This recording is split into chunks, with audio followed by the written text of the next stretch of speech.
following breaking news out of the district. A new operation has been announced that targets violent offenders. It's called Operation Trident.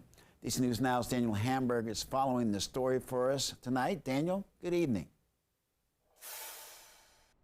Good evening, Mark. We are talking about the arrests of 48 people who were either on probation or on supervised release pending trial. Those people that were arrested in a 3-day operation that started on Tuesday, ending today, focused on people with past gun charges or violent past. Now, we've been talking about, of course, the emergency legislation here in D.C. that the D.C. Council passed during the summer and then, of course, extended recently. That part of that allowing judges to hold people pre-trial in jail rather than releasing them to the public and under supervision. I did ask the Deputy Mayor, Lindsay Appiah, for Safety and Justice about that. She said the population in the D.C. jail has actually risen, which means that they are seeing a difference in more people being held accused of violent crimes.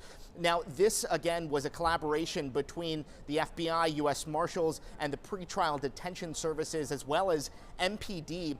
Again, 48 people arrested and 3 guns, were taken off the streets. Here's what Mayor Bowser had to say.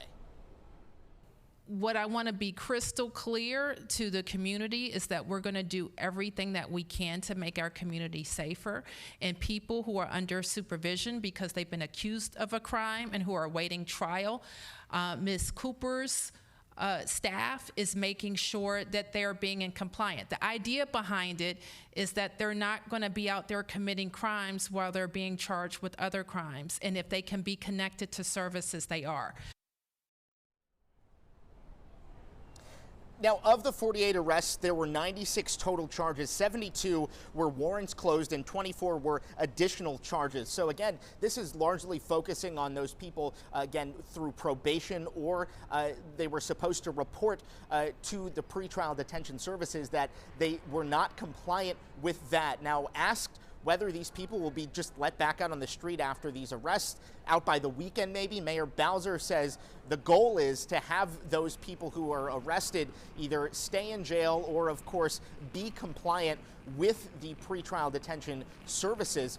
This has been a major issue in the district. We'll have more coming up throughout the night here on DC News Now. For now, we're live in Northwest. Daniel Hamburg, DC News Now.